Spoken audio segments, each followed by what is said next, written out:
Bismillah walhamdulillah wassalatu wassalamu ala rasulillah Sayyidina Maulana Muhammad bin Abdullah wa ala alihi wa sahbihi wa wala. Qala al-musannifu rahimahullah wa nafa'na bihi wa bi'ulumihi fid dharain amin. Amin. Wa alayka bil mubadarati ila as-saff al-awwal wal muzahamati alayhi min ghairi ida'in li ahad. Wahdar an tata'akhkhara anhu ma'a imkani taqaddumi ilayhi. Faqad qala alayhi salatu wassalam la yazalu qaumun yata'akhkharun ay anis saffil awal hatta yu'akhiruhumullah ay an fadlihi wa rahmatihi. Wa qala alaihi salatu wassalam innallaha wa malaikatahu yusalluna 'alas saffil muqaddam wa kana shalawatullah alaihi wa salamuhu yastaghfiru li ahli saffil awal thalasan wa litsani marrah ila akhir ma qala radhiyallahu anhu wa ardhah. Bismillah, alhamdulillah, wassalatu wassalamu ala rasulillah Sayyidina Maulana Muhammad bin Abdullah wa ala alihi wa sahbihi wa man walahu la hawla wa la quwwata illa billah. Qala al-musannif rahimahullah wa nafa'ana bihi wa bi'ulumihi fid dharain amin. Wa 'alaika bil mubadarati ila as-saffil awwal, dan hendaknya kamu bersegera untuk sholat ada di shaf pertama. Wal muzahamati alaih, dan berdesak-desakan untuk di shaf pertama min ghairi ida'in li ahad, dengan tanpa mengganggu terhadap seorang pun.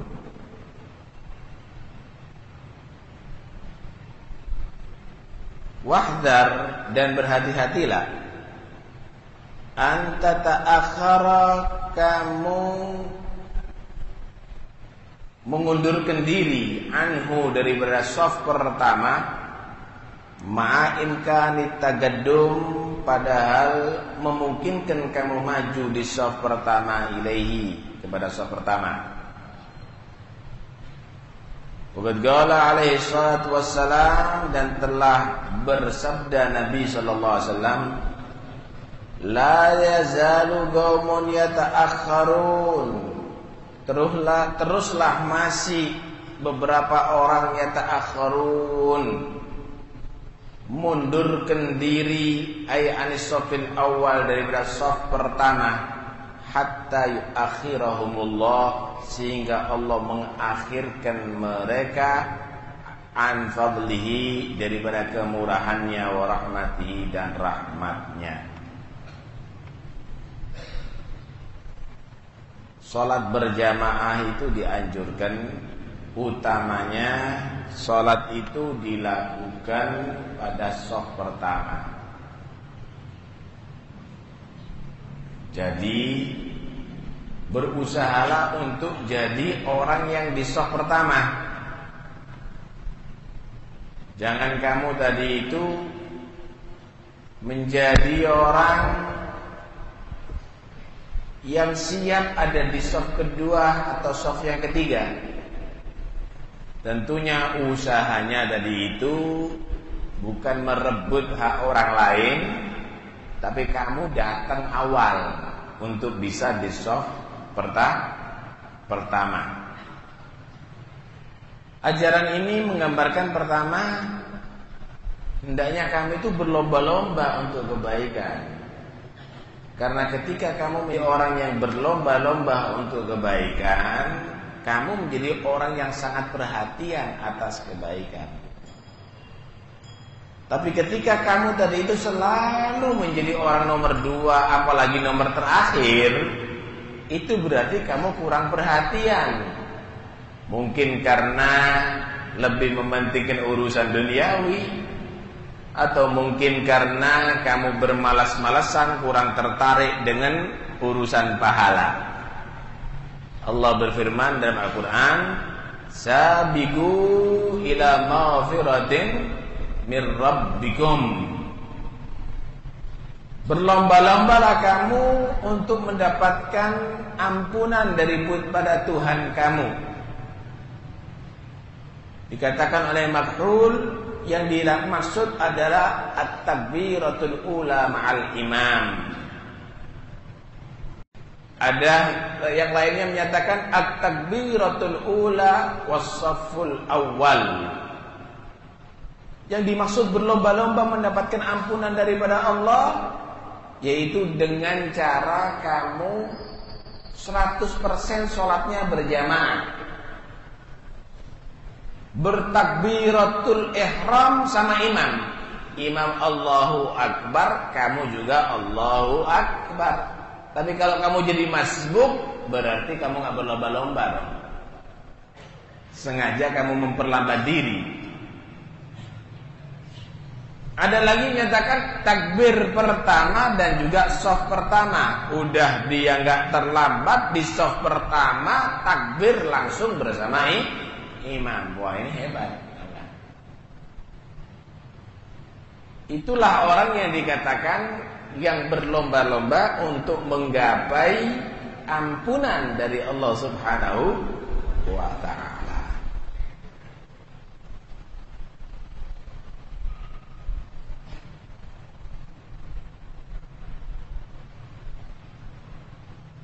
Lah kalau datangnya di akhir tapi bisa si shaf pertama, ya nggak apa-apa sih, tapi tentunya kalau yang datang pertama di shaf pertama lebih afdal karena lebih perhatian dia.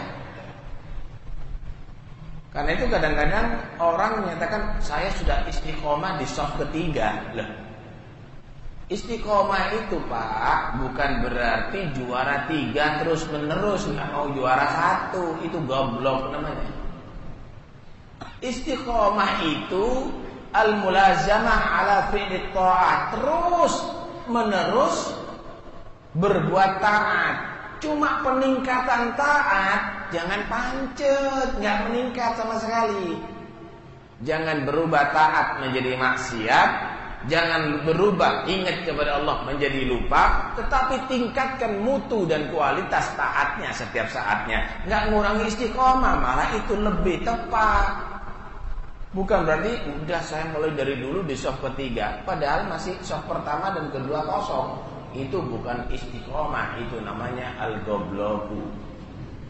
Bukan itu istiqomah. Baik.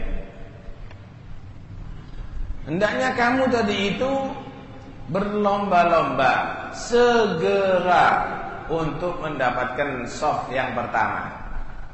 Dengarkan bagaimana Nabi SAW menggambarkan keutamaan shaf pertama.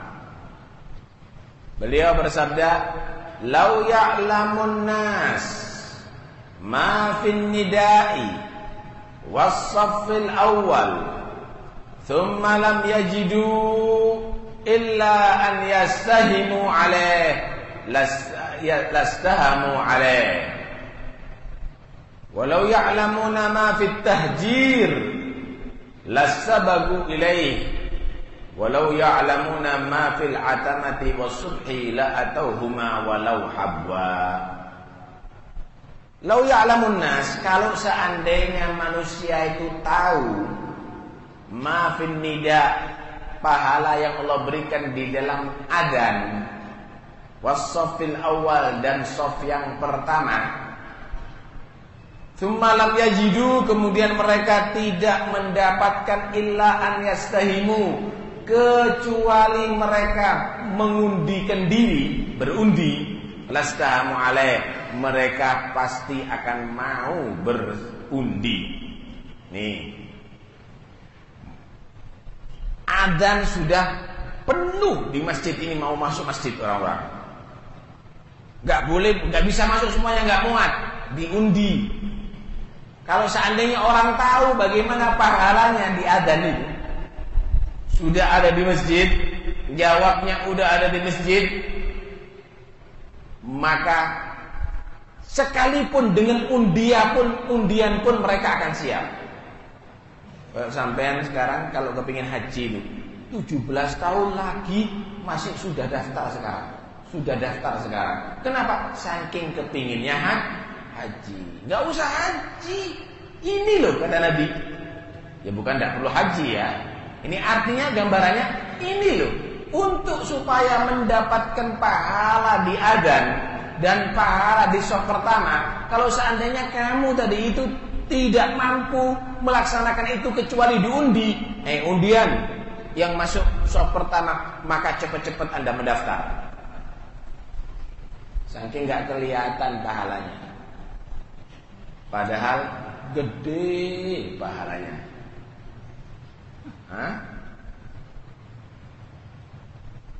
Walau ya'lamuna, dan seandainya manusia itu mengetahui ma fit tahjir, di dalam pahalanya bersegera untuk menghadiri sholat, lastabagu ilaih, maka mereka akan cepat-cepat menghadiri sholat. Kalau kita kan enggak ya, adzan kalau sudah mau qomat baru berangkat. Kalau seandainya orang-orang itu tahu bagaimana pahala yang Allah janjikan kepada orang yang segera menyambut sholat tadi itu, maka kamu lihat orang-orang itu berlomba-lomba. Tahukah Anda yang balapan lari itu, perlombaan lari itu, mereka tadi itu dengan kesitnya. Kenapa? Hanya kepingin mendapatkan medali, hanya kepingin mendapatkan piala. Kalau ditunjukkan pahalanya, waduh, maka orang itu cepat-cepatan lari untuk mendapatkan. Yang pertama hadir akan mendapatkan juara 1, yang kedua hadir mendapatkan juara kedua. Kira-kira kalau kamu itu mendapatkan juara berapa? Itu ada nilainya di sisi Allah Subhanahu wa ta'ala di dalam menyambut panggilan sholat.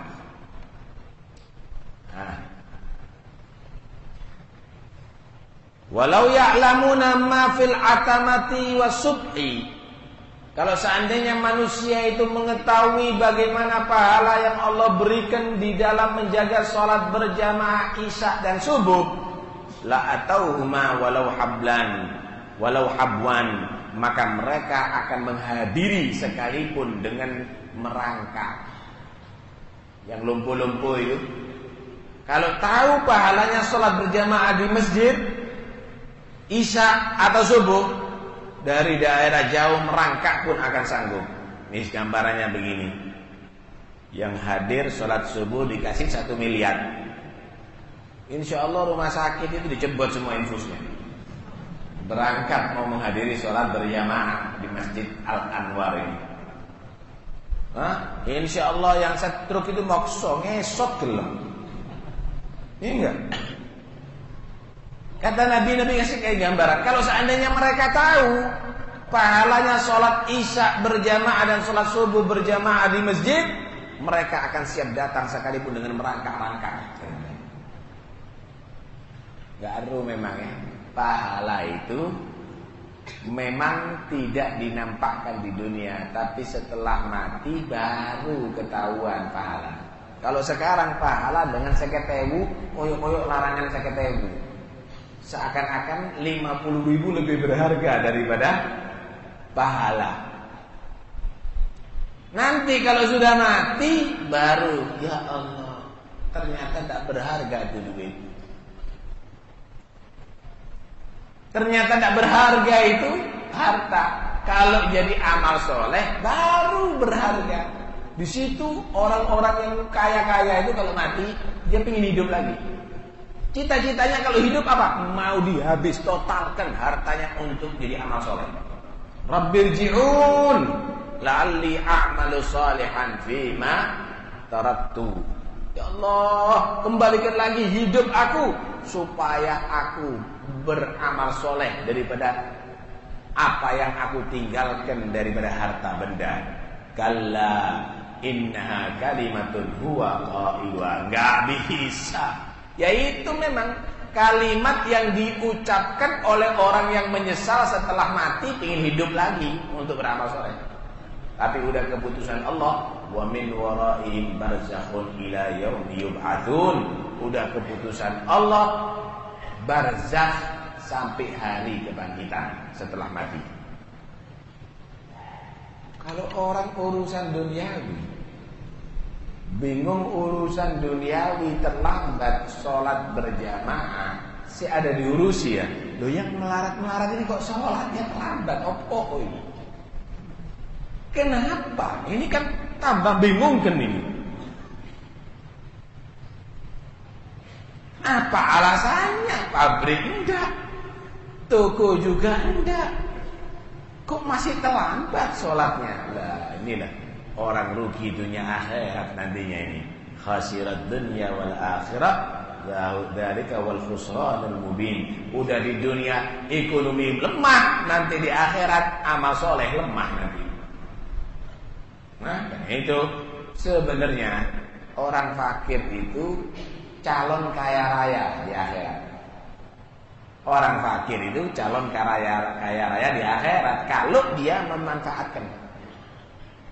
Kalau yang kaya, dia dari itu punya pabrik banyak, pegawainya luar biasa banyak, sibuk untuk menggaji, sehingga waktunya kurang untuk baca Quran, waktunya kurang untuk etikaf, waktunya kurang untuk menghadiri majelis, waktunya kurang.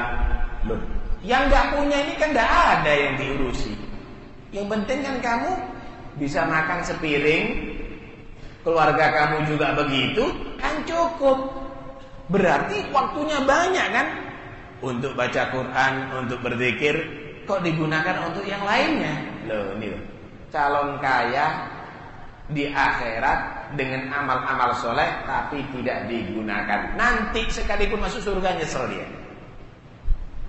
Sekalipun masuk surga bakal nyesel. Nyeselnya apa? Nyeselnya kenapa? Teman-temannya derajatnya tinggi di sana. Kenapa? Waktunya digunakan untuk zikir, tapi dia derajatnya ada di bawahnya. Ya Allah, kok saya menggunakan untuk sholat duha ya, padahal waktunya saya juga ada.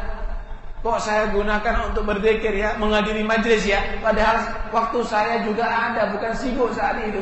Saya bisa bergabung di sana. Tapi itulah derajatnya akan dibedakan sesuai dengan amal perbuatannya di atas dunia.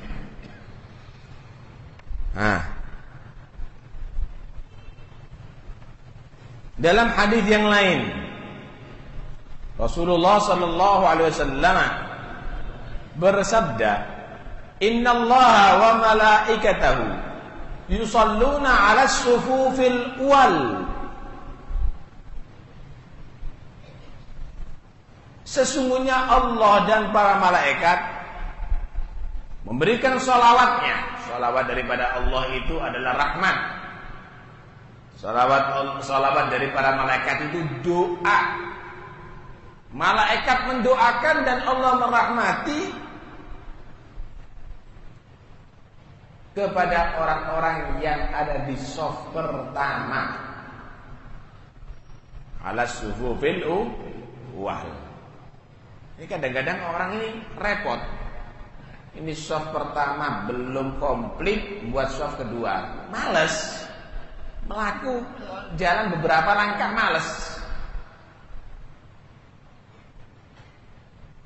Shaf kedua belum, buat shaf ketiga. Jadi mengkerucut shaf ini. Jangan. Anda lihat di muka, oh di sebelah sana itu masih kosong. Jalan beberapa langkah, Anda mendapatkan rahmat. Anda didoakan malaikat. Justru kalau kamu itu membuat shaf-shaf yang baru, itu akan mengurangi pahalanya kamu, Mas. Dan nanti ada doa khusus dari Nabi itu ya. Ada doa khusus, siapa orang yang mengakhir-akhirkan shafnya akan diakhirkan semua hajatnya. Dapat rahmat Allah terakhir, dapat kemurahan terakhir, masuk surga bisa terakhir loh nanti. Hati-hati. Jangan dianggap enteng itu. Kamu berarti ngentengkan sholat. Saya yakin kalau kamu itu ada di mukanya presiden minta di shaf pertama ini. Kalau di mukanya jenderal minta di shaf pertama, kalau mukanya bintang film di shaf pertama. Padahal yang ngentut basin kate. Kenapa kalau sholat menghadap kepada Allah mintanya di shaf terakhir terus? Karena itu, sayang sekali kalau mampu untuk di saf pertama kemudian kamu tinggalkan.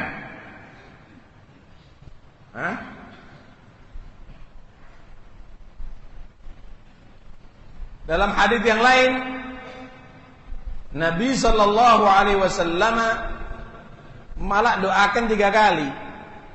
Beliau pernah berkata begini, innallaha malaikatahu yusholluna 'alas shaffil awwal. Allah dan para malaikat memberikan salawatnya kepada yang di shaf pertama. Ya Rasulullah, yang kedua dong. Maka Nabi menyatakan Allah dan malaikatnya memberikan salawatnya kepada orang yang di shaf pertama. Loh, yang kedua ya Rasul. Baru setelah 3 kali Nabi menyatakan ya, yang kedua. Didoakan 3 kali, baru yang ketiga doakan yang lainnya. Artinya jauh berbeda nilainya shaf pertama dengan shaf kedua, apalagi shaf pertama dengan shaf terakhir.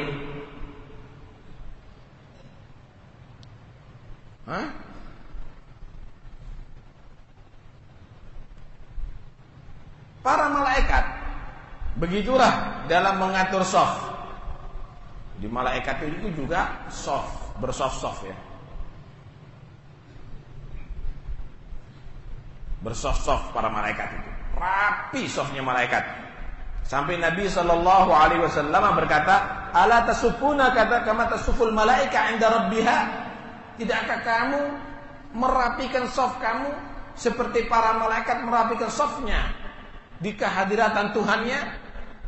Qulna ya Rasulullah, kaifa tasuful malaika 'inda rabbiha? Ya Rasul, bagaimana sih malaikat itu merapikan shafnya di hadirat Tuhannya?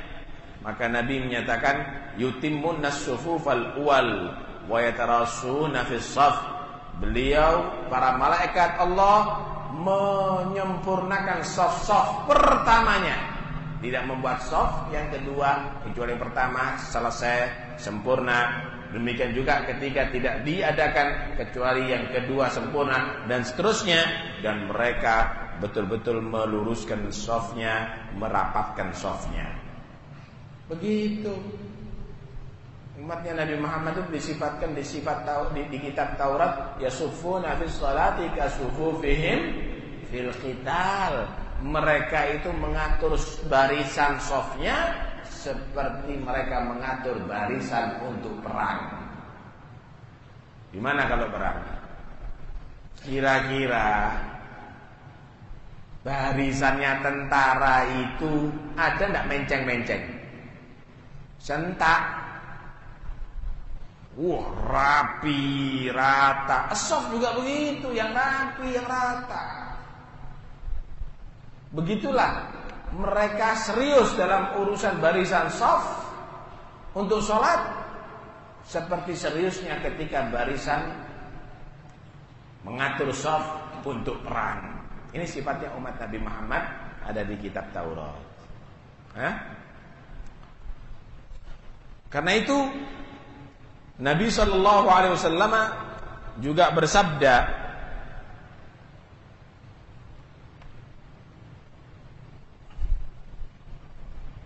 la yazalu qaumun yata'akhkharun. Terus menerus sekelompok orang terlambat anis shafil awal, daripada shaf pertama. Enggak ada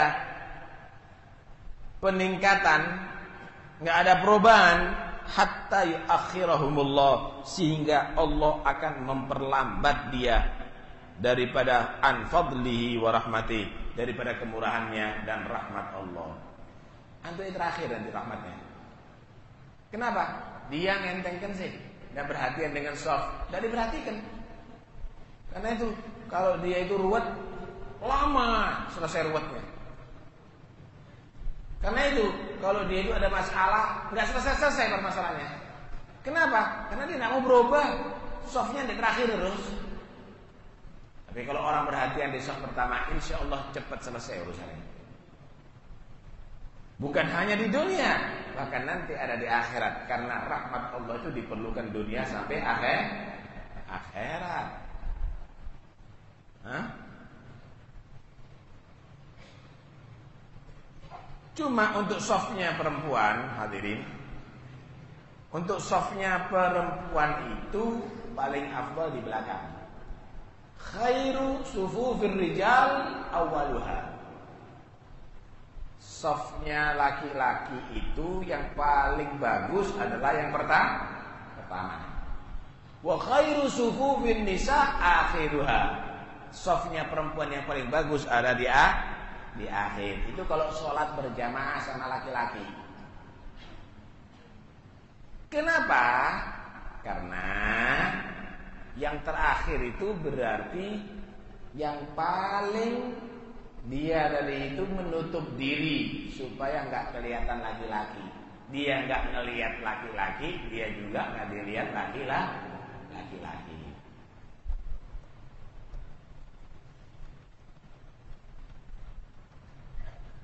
Laginya kalau bubar majelis bisa keluar duluan. Perempuan itu begitu. Laki-laki itu diperintahkan sama dia tidak boleh keluar dulu. Biar perempuan keluar dulu, biar nggak terjadi ikhtilat, campur aduk antara laki dengan perempuan. Kalau sekarang kan enggak, bareng betul. Senggolan akhirnya. Itu nggak tepat itu. Hah? Diperkecualikan tadi itu, ya. Saya baca terus masih.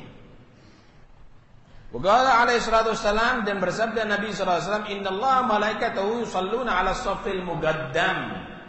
Sesungguhnya Allah dan para malaikatnya memberikan shalawatnya kepada shaf yang di depan.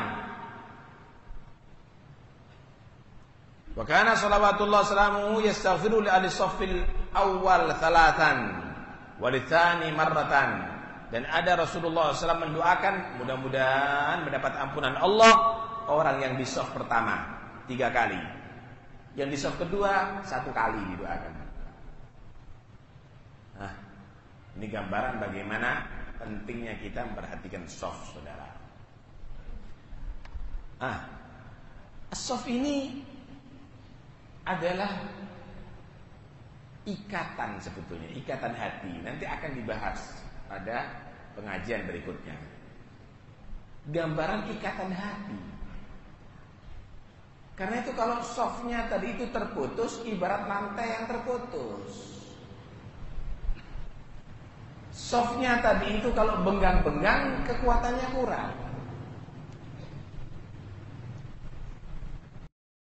Islam ini luar biasa. Amalan ibadah yang zahir ini sangat berpengaruh kepada Islam itu sendiri. Contoh nih.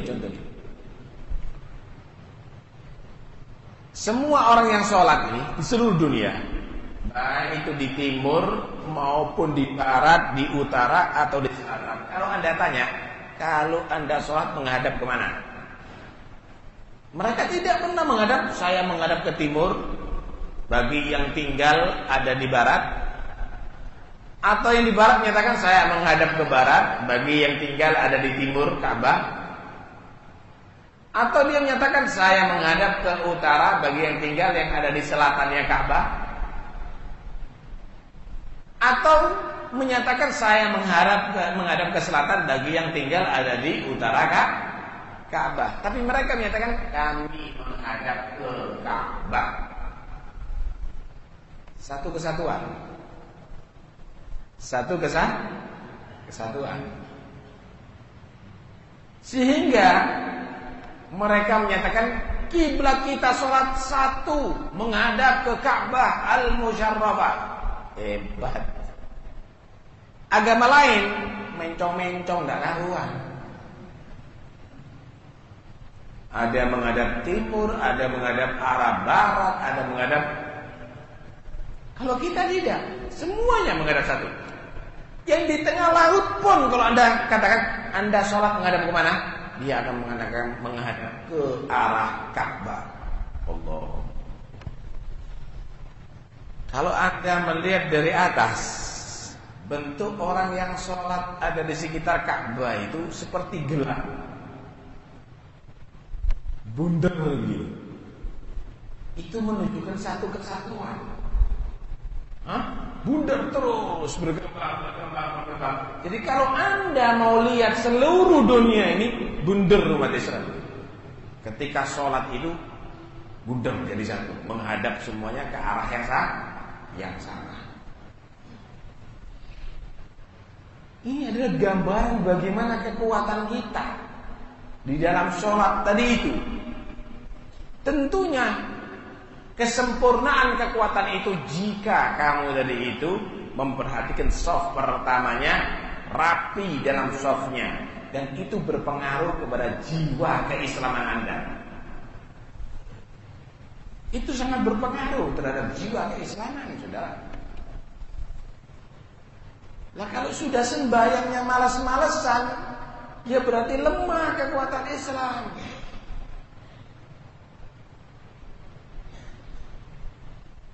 Ini masjid ini. Setiap daerah yang ada masjidnya, Anda akan bisa mengetahui bagaimana kekuatan mutu iman dan Islam penduduk daerah tadi itu dalam masjid itu. Kalau sudah masjidnya suwung, apalagi banyak sawannya, banyak tembelai, itu berarti jiwanya Islam, jiwa umat Islam ada di sana betul-betul rusak. Tapi kalau masjid itu bersih, makmur, bersih dan makmur ya. Kalau bersih, mall juga bersih, rumah sakit juga bersih, karena memang dibersihkan. Bersih dan makmur ibadah, maka disitulah jiwa orang sana itu adalah bagus. Jadi jantung umat Islam di setiap daerah adalah masjid. Karena itu orang yang berusaha untuk menjadikan masjid itu makmur disebut takmir. Takmir itu tugasnya bukan hanya sholat di masjid, tapi berusaha gimana masjidnya itu makmur. Itu takmir namanya. Amara ya'muru itu fi'il muta'addi sudah. Amara yu'ammiru itu lain lagi, menjadikan masjid ini makmur. Membentuk orang-orang tadi itu bisa memakmurkan masjid. Karena itu kalau hanya sekedar duduk, tidak berbicara gimana caranya berjamaah semakin banyak, gimana yang iktikaf di masjid semakin banyak, bukan takmir.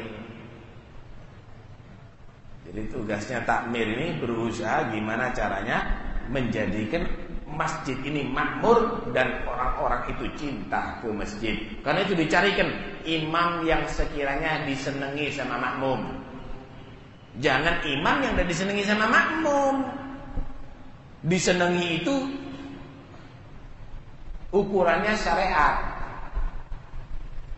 Tidak disenangi juga ukurannya syariat. Kenapa kamu tidak sholat segitu? Tidak, imam elek. Ya jangan. Itu bukan secara syariat. Tapi kalau secara syariat, jangan sampai terjadi. Kenapa tidak sholat situ? Imamnya ini rentenir, saya nggak mau. Benar. Jangan dianggap itu adalah satu kesalahan. Itu perlu dipertimbangkan. Imamnya nggak fasih bacanya, betul. Tugasnya takmir mencarikan imam yang sekiranya senang makmumnya, tidak dibaikot masjidnya. Begitulah juga di dalam ceramah, begitulah juga dalam mengadakan acara yang sekiranya yang ada di masjid senang. Itu tugas daripada takmir. Itu tugas daripada takmir. Karena itu istilahnya bukan imaratul masjid, tapi takmirul masjid. Menjadikan masjid itu makmur, atau orang-orang itu dijadikan untuk bisa memakmurkan masjid dengan ibadah. Baik. As-shaf ini menjadi PR utama bagi takmir. Harus. Gimana caranya itu? Jangan dibiarkan, kasihan. Ini adalah kesempurnaannya sholat ini. Masa dibiarkan orangnya nggak sempurna sholat terus? Disinilah perlu ada satu himbauan-himbauan. Nabi sebelum memulai takbiratul ihram menghimbau sholat, menghimbau softnya. Nanti akan kita pelajari itu pentingnya bagaimana. Softnya luruskan. Bahkan Nabi itu kadang-kadang keluar dari soft pertama, soft kedua untuk supaya merapikan soft tadi itu. Jangan dianggap enteng, itu urusan penting. Kalau kita kan enggak soft, sawu, rahimakumullah, Allahu Akbar, kacir-kacir masih. Kalau perlu jangan dimulai dulu, softnya diatur dulu. Yang lainnya makmun juga membantu. Ayo, panggil, yang jauh-jauh dipanggil supaya masuk, begitu. Sehingga betul-betul ketika memulai takbiratul ihram sudah persis. Paham ya? Ada supir, ada kernet, ada penumpang. Supir itu jangan langsung jalan. Penumpangnya itu suruh duduk dulu. Penumpang belum duduk, ada yang belum naik, ada masih kaki satu di atas, satu di bawah, berangkat. Kacir-kacir, kebentuk semuanya nanti. Begitulah juga kita di dalam memulai sholat. Atur dulu, himbau dulu, rapi dulu, baru mulai. Allahu Akbar, sempurna sholatnya. Karena itu nanti ayo kita perhatian dengan soft ini. Soft pertama sempurnakan, kedua sempurnakan. Noleo, belum. Kalau sing kosong dah. Oh, cuma dimbluk dong. Noleh, gitu loh. Dilihat softnya ada kosong enggak. Jangan Anda eman kalau melangkah beberapa langkah, karena itu kesempurnaan sholat loh ya. Karena kesempurnaan sholat itu. Saya mau tanya, kalau seandainya di sana di soft terakhir itu 20.000, di sana 200.000, laku enggak loh? Laku. Kenapa? Wah, di sana niatin alaf 200.000 itu. Lumayan gitu. Jalan Anda. Kenapa? Cari yang paling banyak pahalanya. Kenapa? Kalau soft yang lebih besar pahalanya, yang lebih dibukanya, kok enggak maju? Kok tetap aja di soft yang terakhir ya? Karena itu, ayo kita perhatian, kita atur softnya sholat kita sempurna sehingga betul-betul sholat itu bukan hanya gerakan zahir tapi sholat